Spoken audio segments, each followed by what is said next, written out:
All right, hello, welcome everyone to another episode of the video podcast. If you're watching on YouTube, or maybe you guys are just listening to it on the audio only, thanks to guys again for just tuning in. You know me, I'm just trying to connect with different friends of mine, different colleagues, and even just other pastors that I know. We're talking about current events. Y'all know what's going on. This is the most insane year we've ever been getting into. But I'm actually really excited today because this is something that's been on my heart, and it's been a passion of mine for like the last kind of 10 years. And I'm so excited. I'm like nervous right now, you guys. I'm nervous right now because my guest today is someone that I reached out to, and I'm just shocked. I'm shocked that just out of his humility and grace, he just said like, yeah, I'll be on your podcast. And the topic, of course, is something that I've been really passionate about, which is just Asian culture and how we can try to break out of the shackles of fear and insecurity. And we're going to talk to someone today that did that in his life, just went against the grain.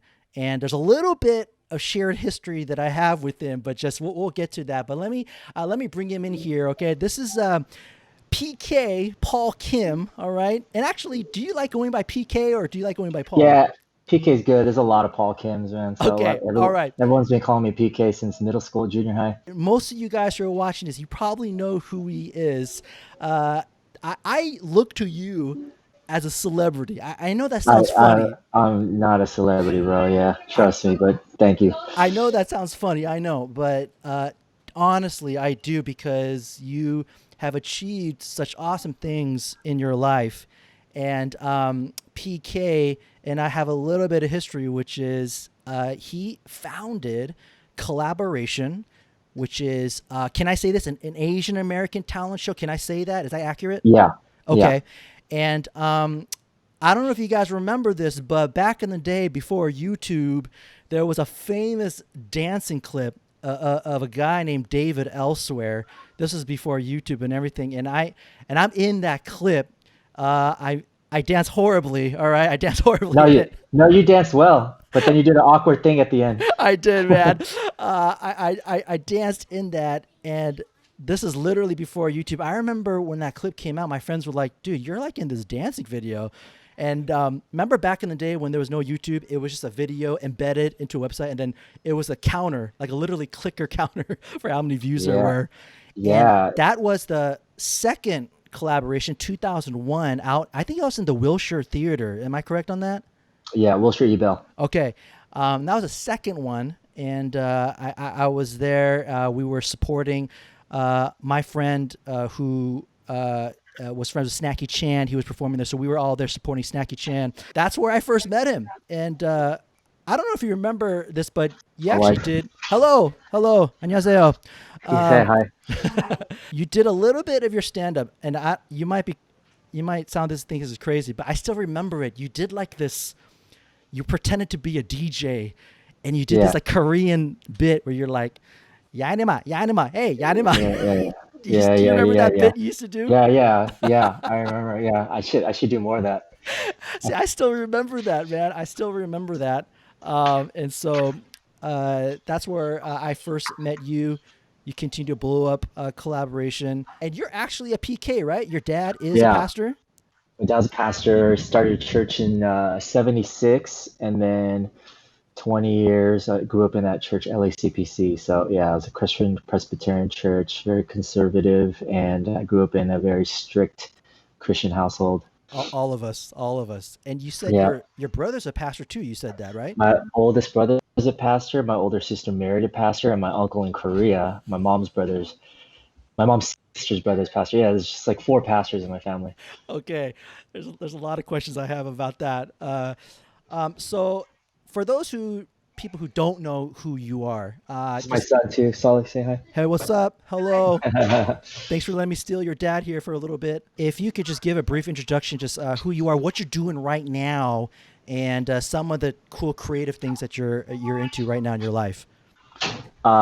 Right now, at this very moment, I'm getting over. I'm a big Clipper fan since the '90s. I'm getting over a loss. We lost by one, a last second three-pointer. That's why mentally I'm like in the wrong space. It's crazy. It's crazy how we put ourselves as part of something bigger, and so much of our emotions are tied with it, even though we have nothing to do with it. You know what I'm saying? Like you can just call yourself a fan of a sports team. They don't know you. None of these people know you. You have nothing to do with it. You just attach yourself, start wearing their clothing, their logos, their labels, and it affects you emotionally. It's a Sunday. Like my Sunday is like messed up now because the Clippers loss is like it's so ridiculous. That's what I'm doing right now in terms of my life. I'm a recruiter for a mortgage company. I call loan officers and loan originators, see how they're doing, and see if they're not happy with their company, if they might want to come talk with our company. This is like a niche. Um, it's a career that I kind of fell into through my friend. It's a lot of cold calling. It's a lot of relationship building, and all the companies kind of keep each other in check because everybody has recruiters. And if your company isn't treating your employees well, then another company might recruit them. So that's what I do in the daytime. 3 kids at home, 11-year-old boy, 8-year-old girl, a 5-year-old boy. My wife, she's working at home too.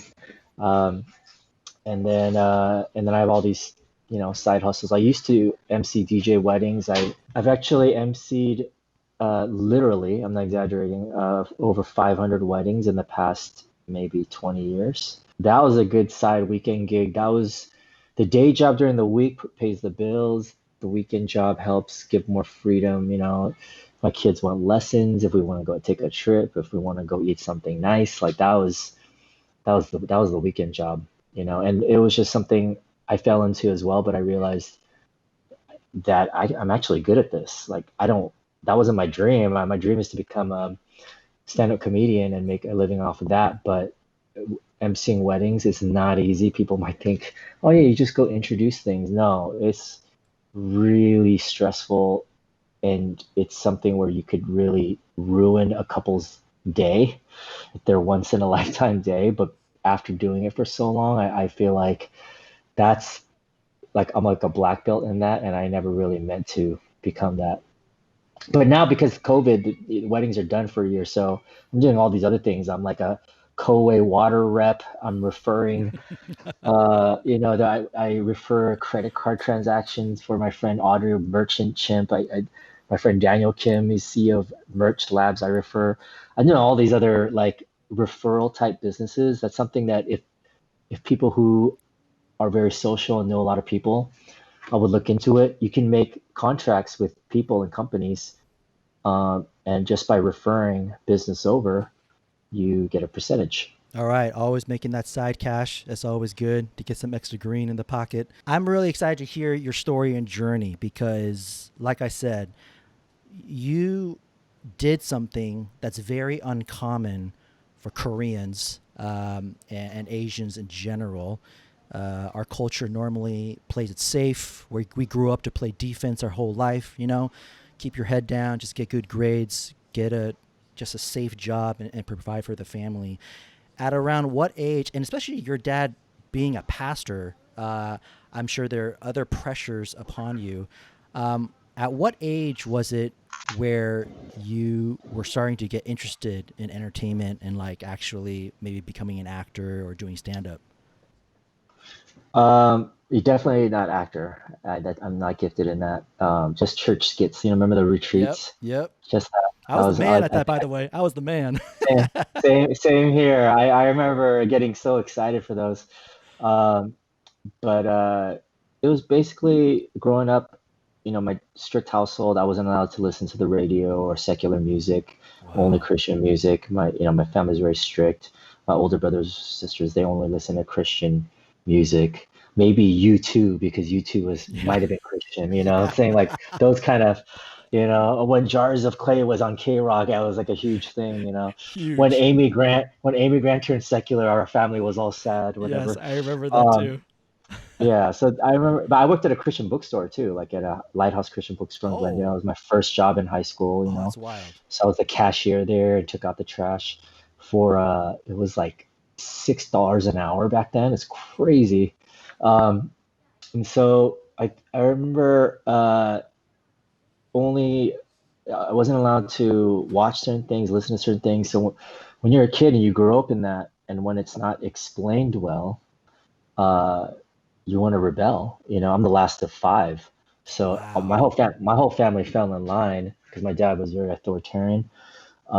But when they were really busy at church, which was almost all the time, or Kuyongyebe's, those Yep. weekend Bible studies, or it was Friday night Bible study, Saturday early morning prayer. There was discipleship training. We'd be folding programs. We'd be setting up the chairs, cleaning up the church. Pastor's kid families. Like we were just living at the church on the weekend, and then a Sunday, and then all day long there, just living. So it just came to a point where I wanted to explore, and for me, it was I bought this radio, cassette radio that I hid from my Cassette. parents, cassette That's radio right. that I hid from my parents in my closet, and I would listen to like hip hop or like Power 106 or K Rock when I was just doing my homework at home. That was rebellion for me, like just listening What to were you secular bumping back in the music, day? What were you bumping back in the day? like all the 90. Well, this was like Like Dre, when Chronic album, like that kind of even stuff? before even before that, when in sixth grade, so I'm 44. In sixth grade, this tape was going around, and all the white guys in my elementary school were like, "Oh my God!" And then I just remember, like, it was really bold for me to ask my white guy friends, like, "Can I borrow it?" And they were like, "You get it for one night. Bring it back tomorrow."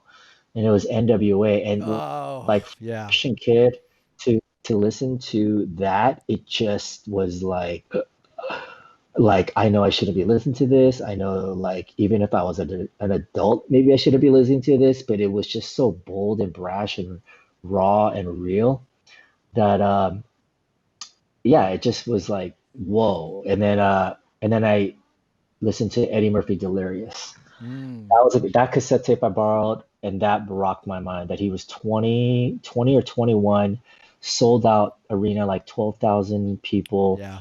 and That was just epic. rocking it Yeah. just with jokes, Yep. stories and jokes. And then I would stay up after my parents went to sleep. Like my mom had me, she was 40. So by the time I was, Mm. in a teenager, she was mid 50s. She was tired, she was going to sleep before 10. So after they go to sleep, I'd always sneak back out at 11:30 and watch Johnny Carson and watch Yeah. his monologue, and Yeah.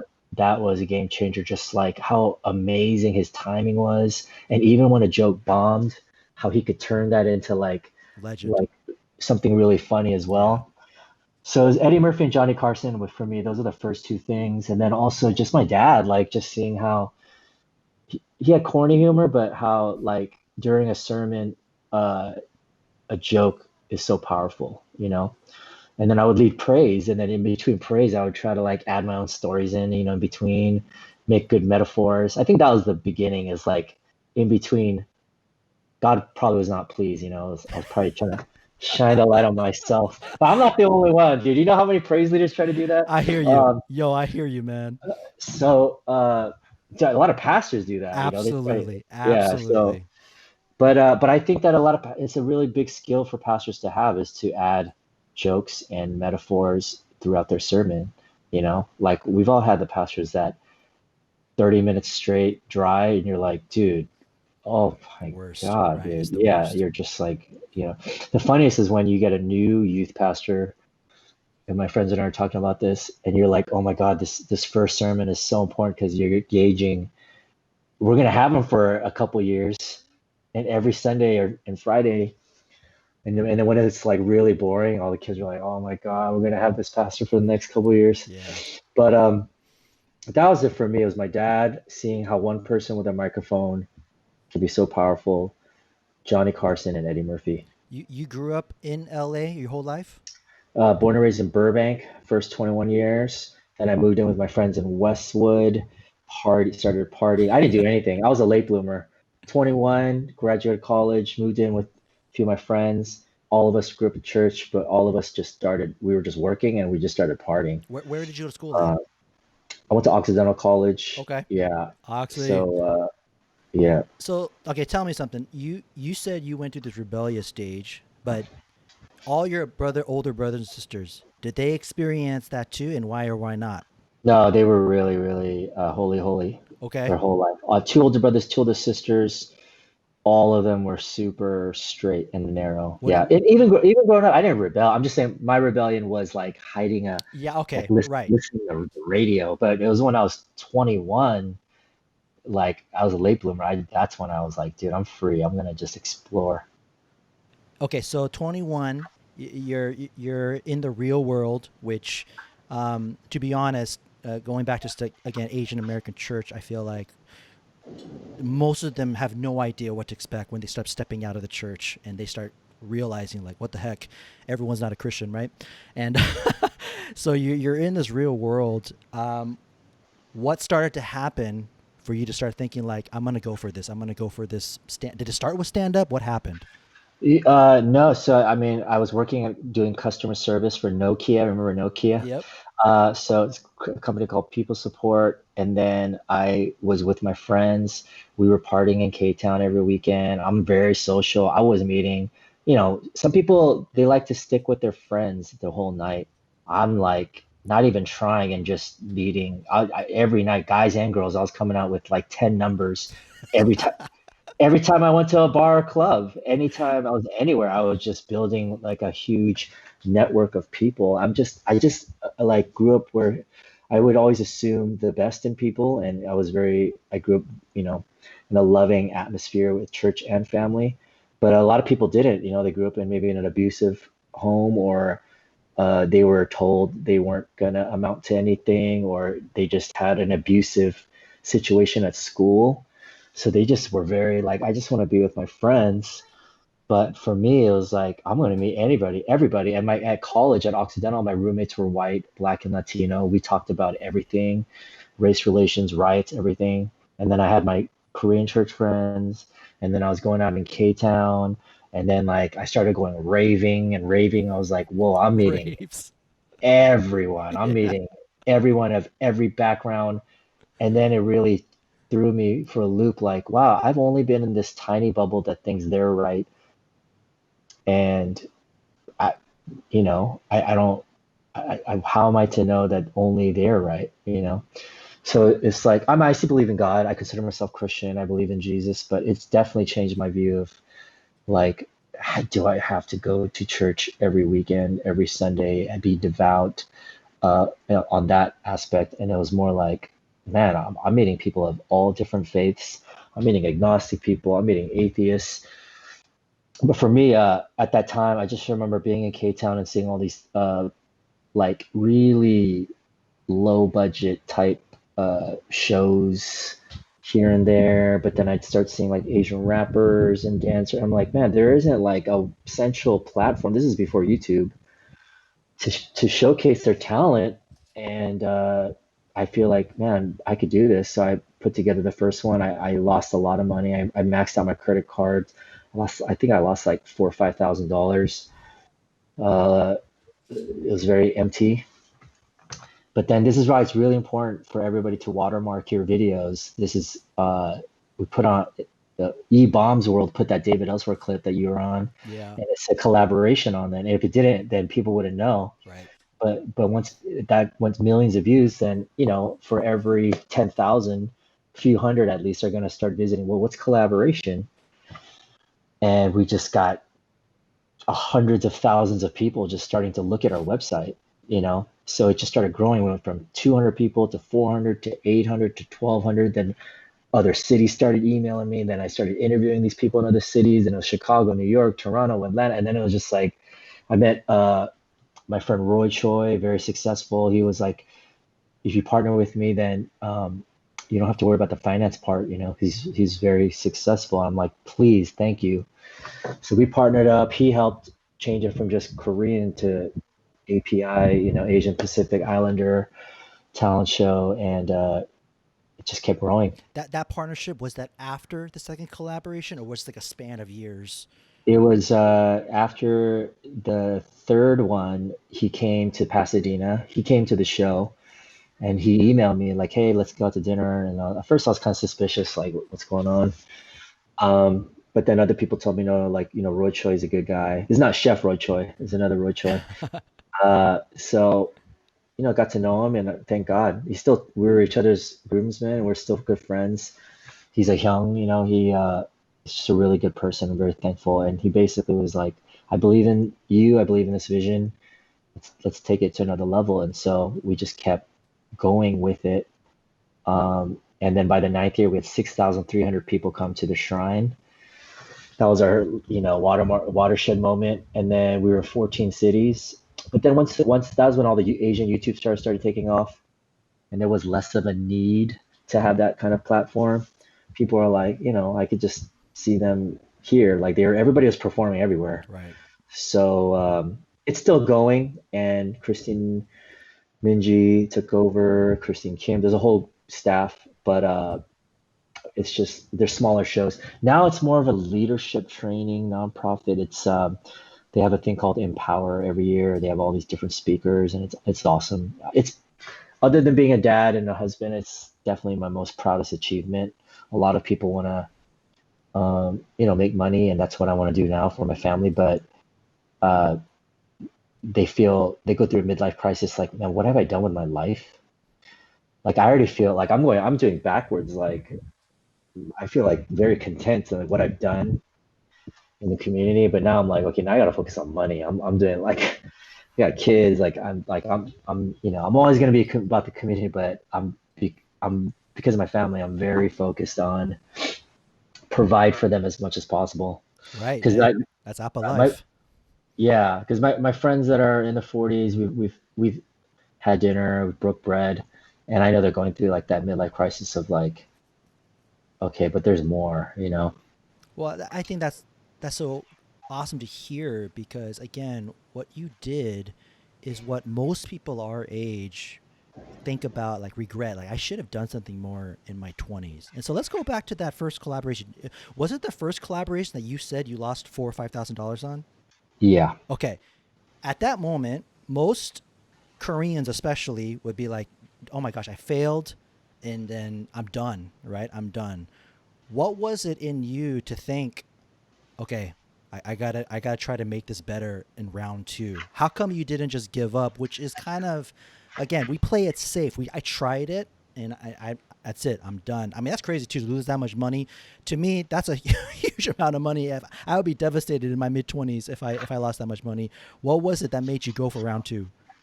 Yeah, it was this email. I gotta look it up. I have this, I think I advise everyone to make a folder in your email. It's called Never Give Up.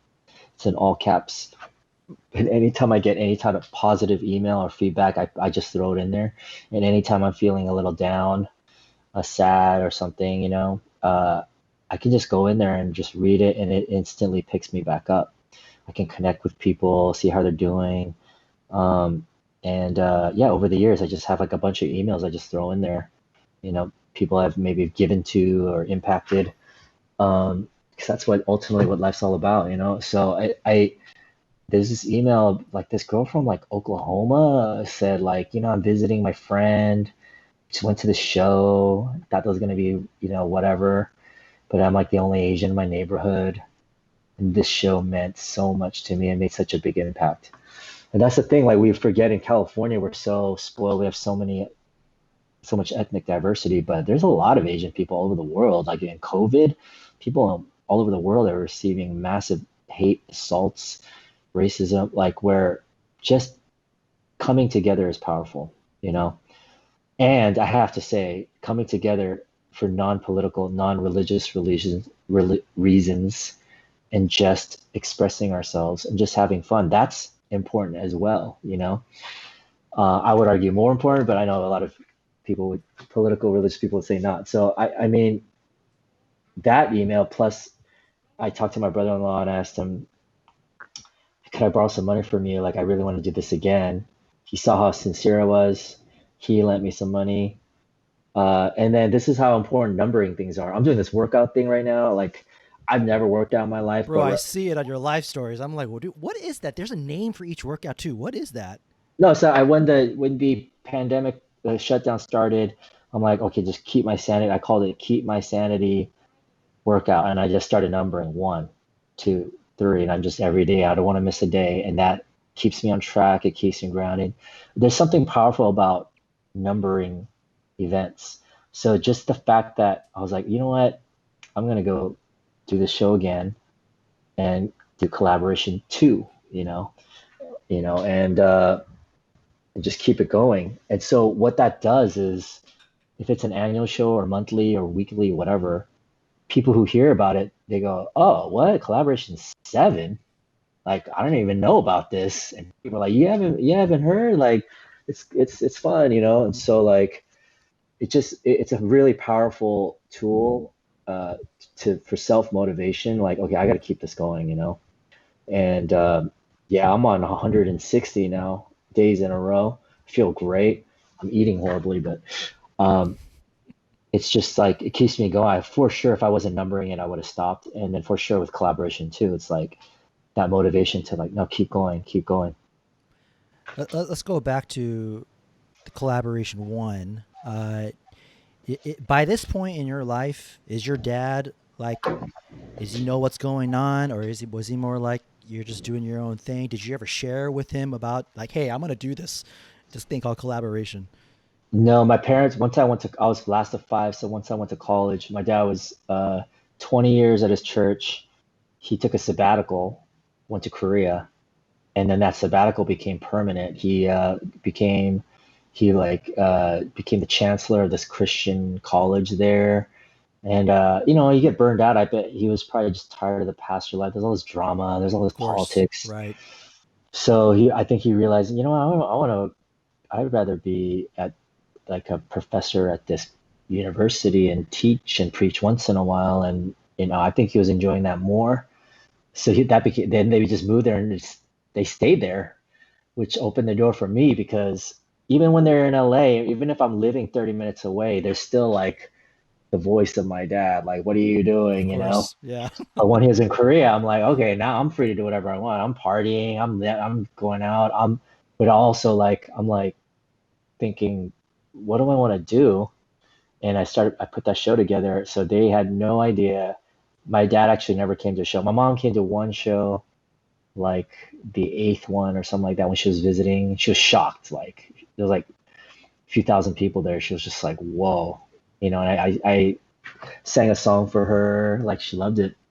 But yeah, my dad had no idea what he was doing except he came and visited and he came to one stand-up show at the Pasadena Ice House, a small one with my mom, which meant the world to me because he passed away right after. Oh man, So sorry to hear yeah, that. so thank you. It just it was a long time ago though. It was like 10 years ago. But it just shows how uh going to your kids' events means so much because the next time I performed at the Ice House, I cried.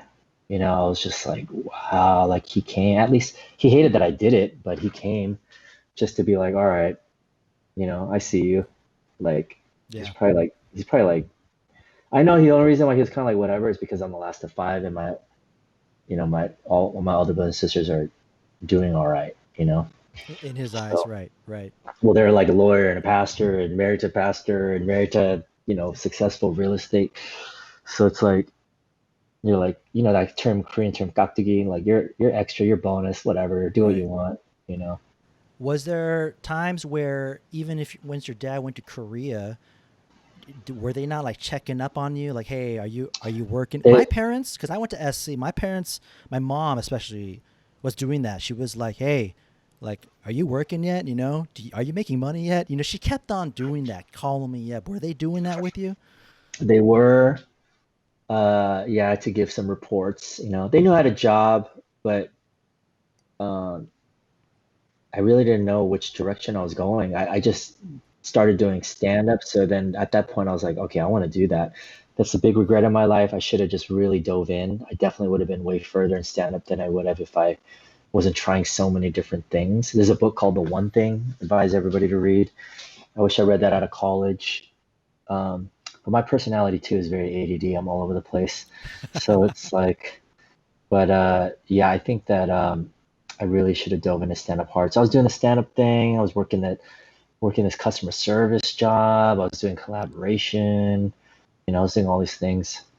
What about your brothers and sisters when they found out you were doing collaboration? Were they like advising you not to do this? Were they telling you this No, is not a they good they didn't idea? they didn't find out till later too. They thought it was like cool and cute, kind of like okay, he's doing this cute talent show. Right. They didn't know. They didn't really know where it was going. I didn't know where it was going. I just knew that I loved doing it, and I just knew that it was really cool. Like it was really cool to bring the community together, you know. Right. You know, when you started doing stand up, I remember talking to my wife about this a couple months ago. I was watching a documentary, I think, about stand up comedy, and I was telling her like, I think stand up comedy has got to be one of the hardest things to do because you have to go up and try to make these people laugh, and if you don't, you're gonna bomb, and like people diss you. And I was telling her, I mean, it's not a good comparison, but I was telling her like, that's why like when the pastor goes up to preach, and I hear pastors preach, and I'm like, dude, this sermon sucks, man. You know, I always think like, dude, you should have prepared. You know, you should have prepared. And then I think about stand-up comedy, and then I think like, what goes through your mind when you go to the Comedy Store or the Laugh Factory? I'm like, that's insane. I was telling her too. I was like, if I went into stand-up comedy and I bombed, I don't think I could come back from that. So, what is it inside of you that faces that fear? Because again, this is not typical. I don't I don't know anyone, any of my personal friends that do what you do. So, what is it inside of you that says like I'm going to go for this and I'm going to just face this fear? I just knew that like watching Johnny Carson and Eddie Murphy, I'm like, dude, if I could do that and make a living, I would love to do that. I just knew that, and then also knowing no matter what, you're gonna bomb. You can't. Everybody's gonna bomb. You're just gonna face massive rejection, and people are gonna say whatever they want. But if you know that, no, but I know that I could do this. Um, all you need is that first real laugh from not from your friends. It has to be in front of a real crowd of strangers. And once you get that, like a real laugh, like you know it's like they're like really you're helping them forget about their problems for a minute, then you're hooked. And then the next step after that is when you get a real check. Like when someone a comedy club is paying you real money to tell jokes, then you're like, okay, I'm in this for life. Someone's paying me to tell jokes and stories, and this is like an actual way of living. So yeah, after that, there's no turning back. You know, I know a lot of people who are just like me. They're kind of in this limbo, mid-level stand-up comedian thing, but we're never quitting because once you get that first real laugh, and once you get paid for it too, it's you're pretty much you're never going to stop, you know? And you're also part of this community of stand-up comedians that understand each other, and you start meeting more stand-up comedians, you learn from each other, and you help each other tag each other's jokes, and you when you get off stage, when you have a good set, it's like all those bad sets are all worth it. Like it's one of the greatest feelings ever. Yeah, so let's talk about that community a little bit because there's a couple of you guys in this community. Do you talk or even know like a Randall Park or Ken Jung, or is it like different tiers? Is it like, oh, I can't talk with those guys? Like, what is it like? Like Bobby Lee? Do you call this guy up? What does that community look like? There's definitely different tiers based on how long you've been in, but also how big you are, especially with social media and followers. But the cool thing about collaboration is like I pretty much know almost all the Asian American stand-up comedians and some of the actors, you know. So yeah, Randall and I, we go back a long time. We did stand up together a long time ago. We did stand up in Florida, like Jersey, I think. Yeah, and I remember back then he was like, I asked him like 6 in the morning, we're driving to the airport. I'm like, what's your dream? And he's like, to be in a sitcom. And look at him, achieved his dream and then some. I already always knew that Randall's like one of the most talented people ever. Not just an actor, but he's a rapper. He performed in collaboration. He's amazing. Um, yeah, all there's that like there's more than a couple now. There's hundreds like Ken Jeong, Bobby Lee, Steve Byrne, Jimmy O Yang. Like I know them, but I'm not like on the hey, let's go hang out, get a beer level. I'm more like, hey, there's going to be a really big event. are you able to come out like more of that with them? And then like I have a whole bunch of other Asian comedians that I know that I could probably just call them up just to go hang out. Yeah. Do the other Asian comedians or people, do they try to help each other out, or is it not like that? You know? In the comedian world in general, in acting world or wherever, and just probably in any company, any industry, the bottom is crabs in a bucket and everybody's like just it's bad, man. And you gotta like fight your way out of that. But once you get to the mid level, it's definitely more supportive. And then I heard when you're like one of the comedians like invited to like a Joe Rogan podcast, like when you're at the elite, I heard it's just all love and everybody helping each other because everybody's like gone through the fire and doing all right, you know. But when you're in that mid level, there's of course it's always politics, whatever, but it's a lot more like helpful, you know. And then but in the bottom, there's just like it's just people are struggling, fighting for money. People are stressed. People are like insecure. They don't know what to do. They're like you're just trying to figure it out. So it's not as much love. Yeah. Describe your first stand-up routine. What was it like? What was going through your head, and did it go well? Like, what happened that night?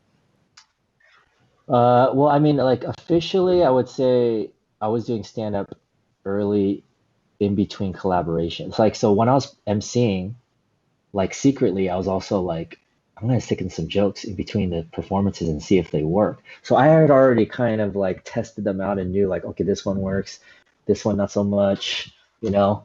So the very first thing at Laugh Factory Asian night, I invited like hundreds of my friends, hundreds. Like I packed that place, and the owner Jamie was like, "Whoa!" And then of course I did all right because I got friend laughs. It's different.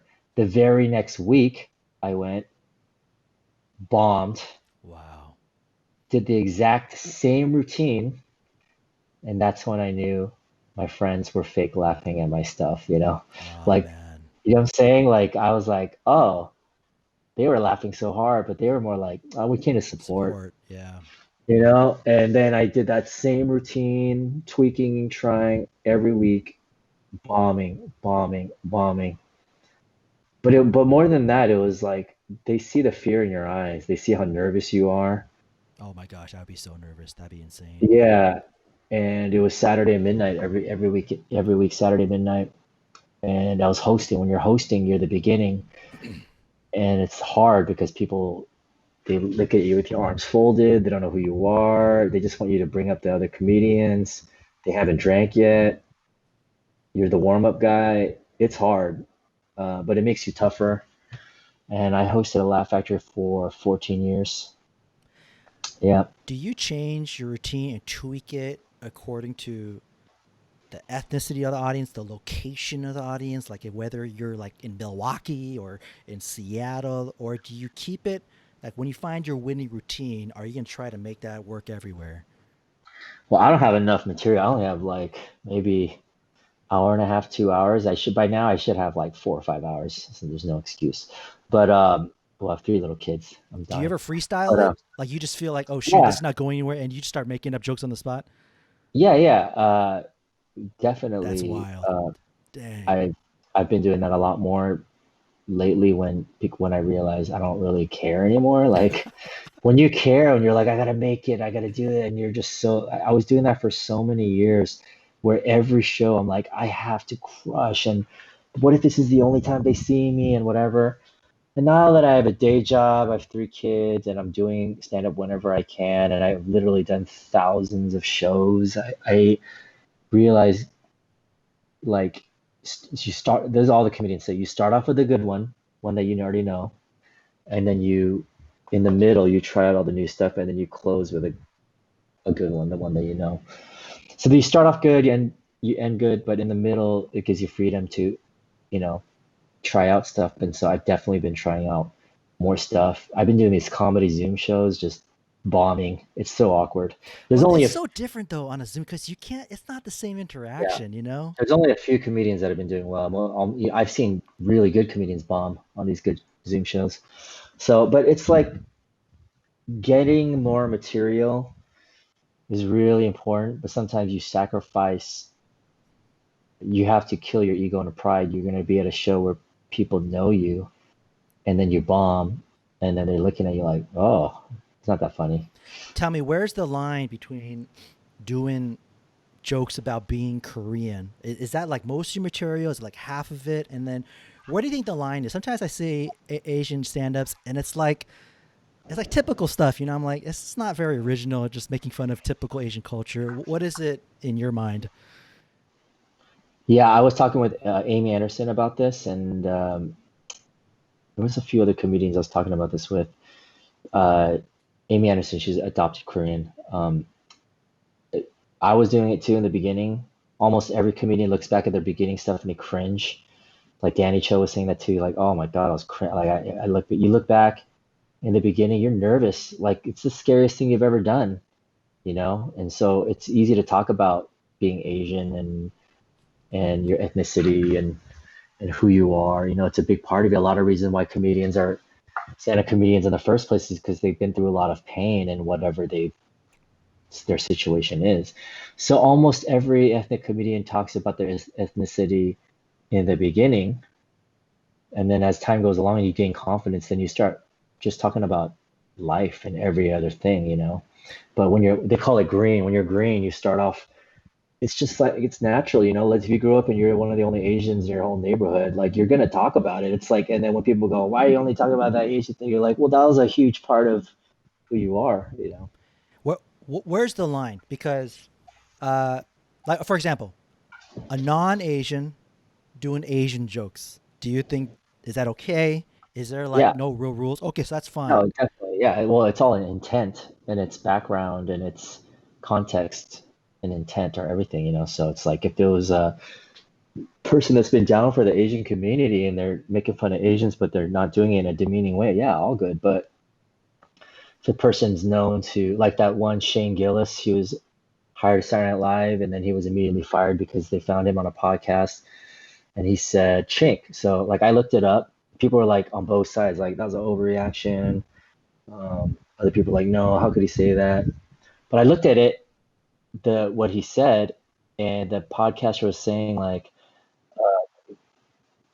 something something. There's all these chinks, and then he repeated it. He's like, yeah, there's a lot of chinks in Chinatown, something like that. And there was no joke. Like, I mean, it's like when Weird Al Yankovic said, "I got more chins than Chinatown." You know, that's funny. Like when he's doing that song "Fat," that's a funny joke. Like I got more chins than Chinatown, but like when he goes, "Yeah, there's a lot of chinks in Chinatown," and you're waiting for the joke and there's nothing, you're like, dude, like, what's your intent, context there? Like, would you ever say the N word Right. like that casually? Like, no, you'd be fired. What are you complaining about? So it's all context, you know, but there's very few comedians that can walk the fine line.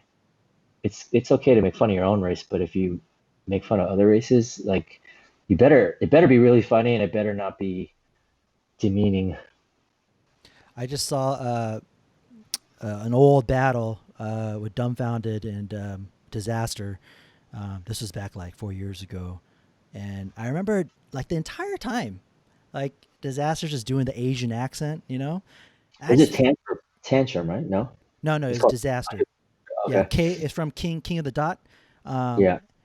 and the whole time I was like, dude, this is getting old. You know, the Asian accent is They always old. do that. They did that to MC Jin too. Yeah, they Right. did it to Dumbfounded Jin. They do it all the time. So I'm just saying, like, not even to Asians, but to non-Asians, don't they think like, dude, that's old? Like, this is like from the '70s.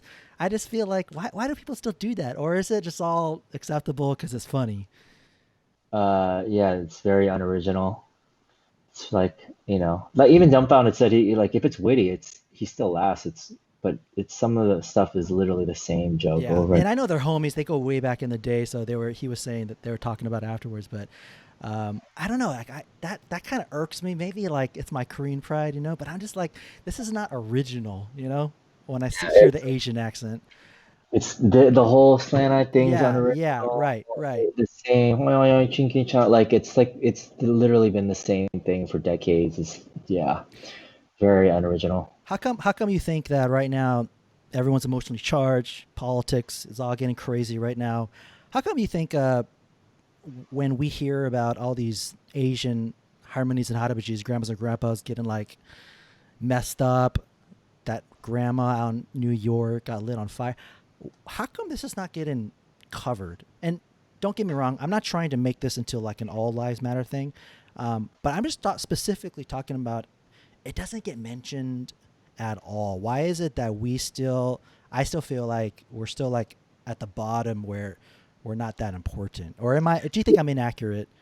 Not at all. We still are at the bottom, but if you want to go, it's not fair, but if you want to go by immigration, we did come later than all the other, not a lot, not all, but most other ethnic groups.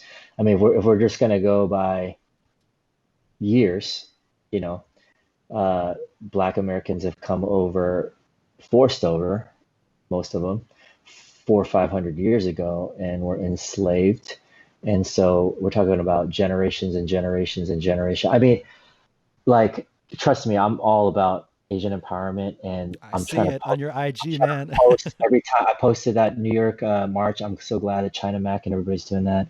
And we have to pick and choose. Like, we can't post everything, but I'm all about defending Asian Americans. But if we just were to flip it, let's just say Asians were forced to come here 400 or 500 years ago, and we're slaved. We got our backs whipped, we're picking cotton, and then the ones that said yes to the master were brought in the house, and Asian American women, they were raped and had babies, and then the lighter skinned ones with uh, had that looked more white were given more opportunities. And then, when slavery, let's just like put our Asian people and our pride into that situation 400 years. And let's just say we were in that, like just changing the skin color, right? And they let's just say I'm using that in quotes, like have been here. And then there's different groups, Latino groups who come in, Asian groups, Middle Eastern groups, whatever. And everybody has their right to demand justice, you know.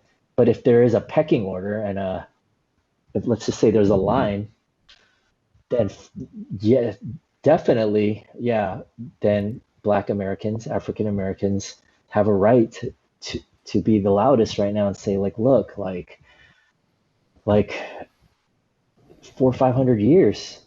Asian Americans came over, like Korean Americans came over 100 years ago, and the biggest wave was 40 years ago. Right. So it's like, and a lot of the immigrants came 20 years ago. So it's it's never going to be perfect.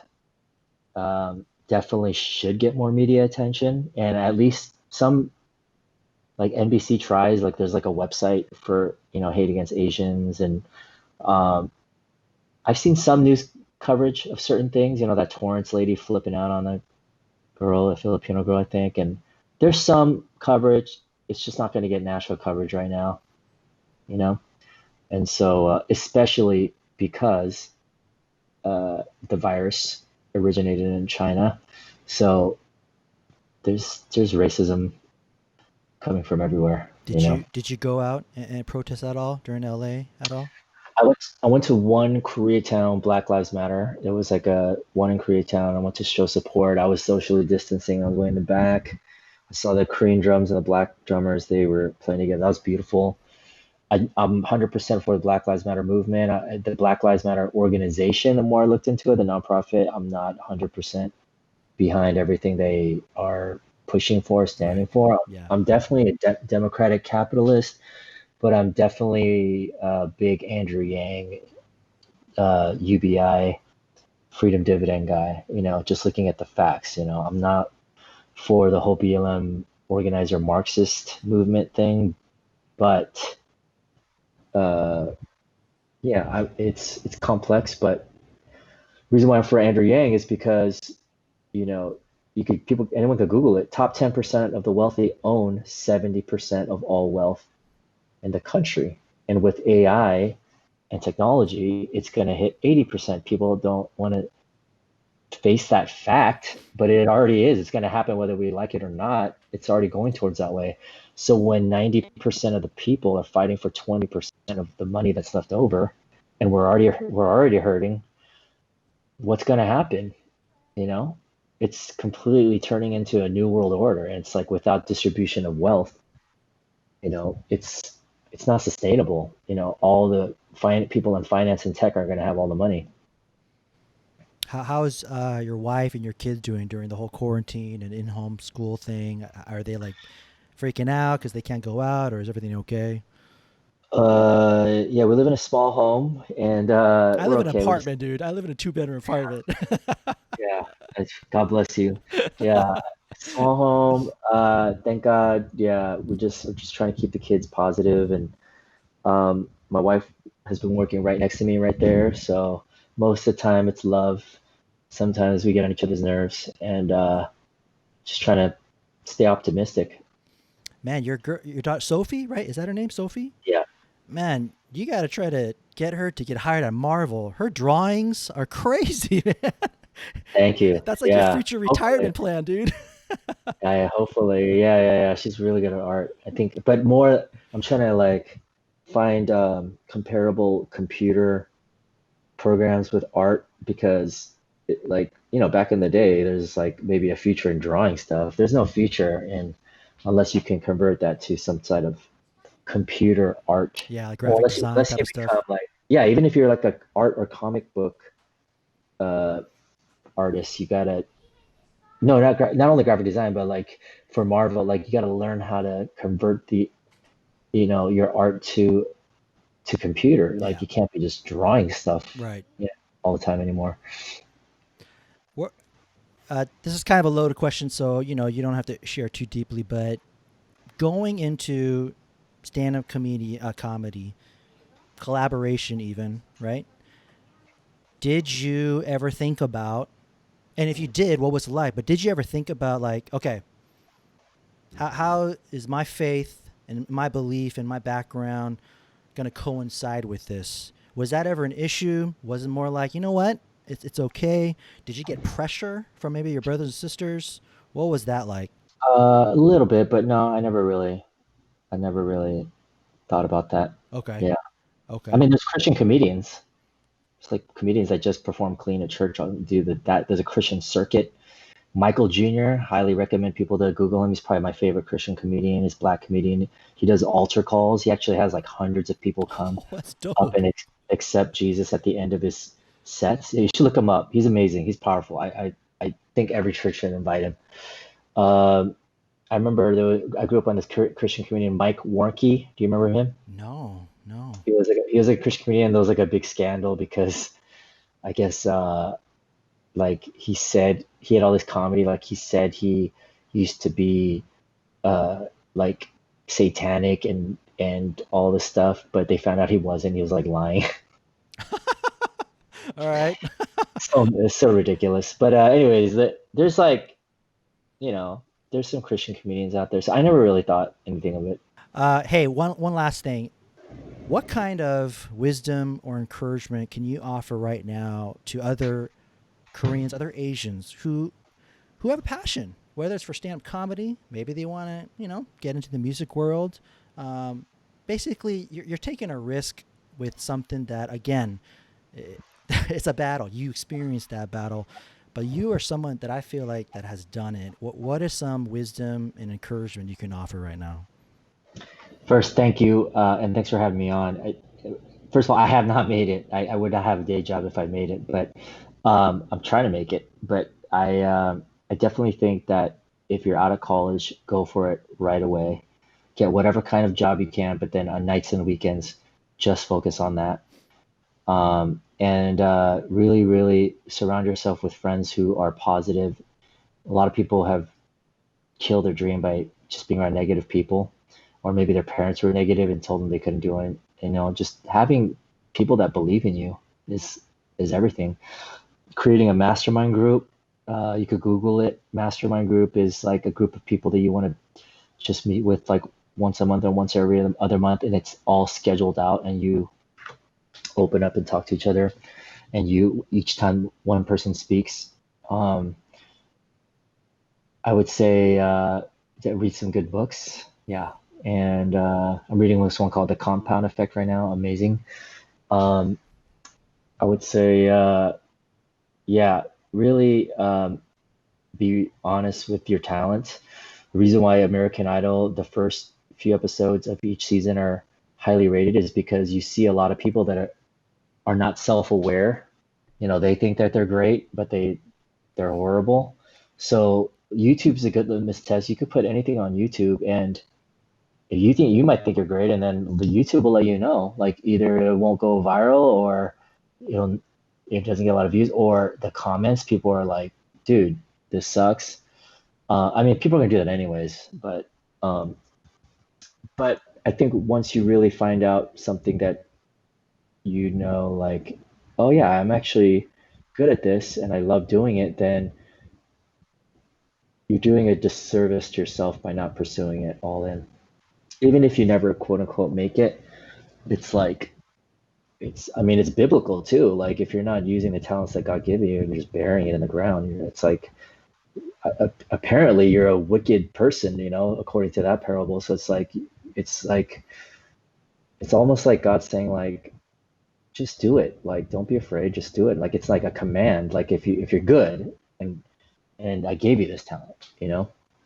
Awesome. Hey, I want to let people know how they can connect with you. So you're at PK Comedy, right? That's your IG handle. Yeah. Are you on Twitter? Yeah, don't go to Twitter. Just Okay. PK Comedy, PK Comedy on Instagram. And Hit me up. what about collaboration? I want to put the links all down in the YouTube Just go to description. collaboration.org. And then you mentioned that empowerment. What was the? How do we connect with And that? it's on the website collaboration. Okay, so Yeah. they could find more information with that. For those of you guys who are watching or listening, it's in the YouTube description down below. Okay, let me close it out with this. This is called the lightning round. Okay, I'm gonna ask you quick questions. Just say the first thing comes to mind. All right, are you ready? Lightning round. Yes. Here we go. Coffee or tea? Coffee. Favorite food? Sushi. Favorite vacation spot? Maui. Favorite stand-up comedian? Dave Chappelle. First thing you do when you have free time? Uh, that's a good question. I lately just working out, but that's not normal. I would say um, I watch sports. Yeah, Okay, watch sports. and a book that you would recommend people to read right now. Oh, compound effect or the one thing? Compound effect or the one thing. Mr. PK, Mike Young, thank you so much for this. I'm very, very thankful. Thank you for being on this podcast with me. And for those of you guys who are watching and listening, check out more podcasts. I got some other crazy stuff on my channel. Thanks, guys. Thank you. Thanks, Pastor John.